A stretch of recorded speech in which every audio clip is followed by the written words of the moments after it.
ang pinakamagandang mayor sa buong 5th District ng Pangasinan. Palakpakan po natin sila. Of course, ang ating mahal na Vice Mayor Benarides, at lahat po ng mga konsehal ng Municipality of Sison,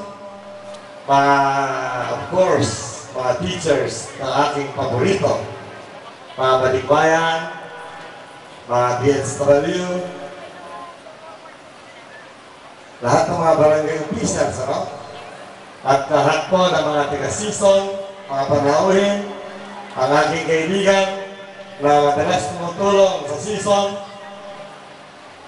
si Engineer Rosendo So, ang chairman ng Abono Party List. Palakpakan po natin sila. Magandang gabi po sa inyo lahat. Alam mo, supposed to be nandito ko para crowning guest, hindi para guest speaker. Pero wala akong magagawa dahil sa order ng aking boss, kasi Madam Kimi. Kaya napilitan akong umakyat dito sa States upang magbigay ng mensahe. Alam natin na pagkaupo bilang mayor ng ating mahal na mayor, Madam Kimi, malaki ang pagbabago ng Sison. Sa katunayan nga, pag ako ay nasa Pagdagupan at napag-usapan ng Sison, ang sabi nila, meron palang bayan ng munisip, meron palang bayan ng Sison dito sa Pangasinan. Ngayon lang nila nalaman na ang Sison pala ay kasama sa Pangasinan. Dahil sa nakikita nila ang pag-unlad ng Sison. Sa mga balikbayan, nagpapasalamat po ako sa inyong suporta na pinagkaloob dito sa inyong mga kababayan dito sa Sison. Alam ko na malaki po ang naitulong ninyo. Ang naitulong nyo dito sa Sison, lalo na naitulong nyo sa ating mayor upang paunlarin ang bayan ng Sison.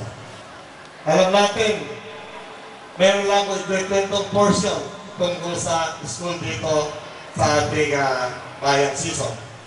Noong bago umupo bilang mayor, si Mayor Kimi, alam niyo ba na out of 27 school, 13 school po ang combination class. Ang ibig sabihin ng combination class, grade 1, grade 2, o grade 3, isang classroom, isang teacher, o grade 1, grade 2, isang teacher, grade 3, grade 4, isang teacher, grade 5, grade 6, isang teacher.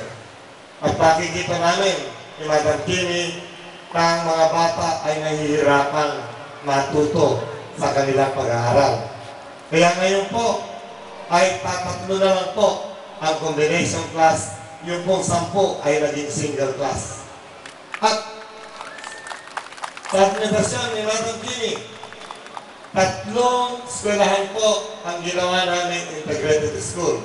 Ang ibig sabihin po nun ay meron na tayong grade 1 at to grade 10. Pag nag-graduate sila ng grade 10, sila po ay papasok na ng college. At meron pa kaming plano na gawin integrated school ang Esperanza Elementary and High School. Sa next January, meron po kami ipatatayong 6 classroom sa Esperanza.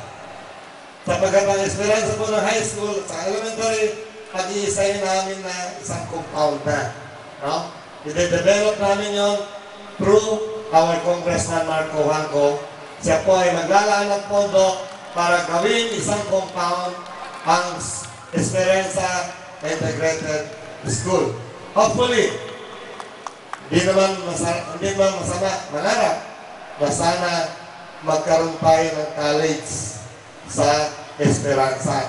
Sapagkat yung Esperanza po ay napakaliblib na lugar, maraming barangay po ron na hindi po ang mga kabataan pag nag-graduate ng high school ay hindi na po nagkapag-aral ng college. No? Yan po ay pangarap, pero kung sisikapin natin through the help of our Congressman Marco Juanco, of course, ang ating Mayor Kimi Juanco, matutupad po yung pangarap na yun. Kaya sa 2010, bagamat ang ating congressman ay last term na, tapos na po ang term niya bilang congressman. Kaya pinaasahan ko at hinihiling ko at pakiusapan natin ng ating mayor ang magpatuloy na naging congressman upang ang season ay tuloy-tuloy ang pag-unlad. Mabuhay po ang season! Maraming salamat po.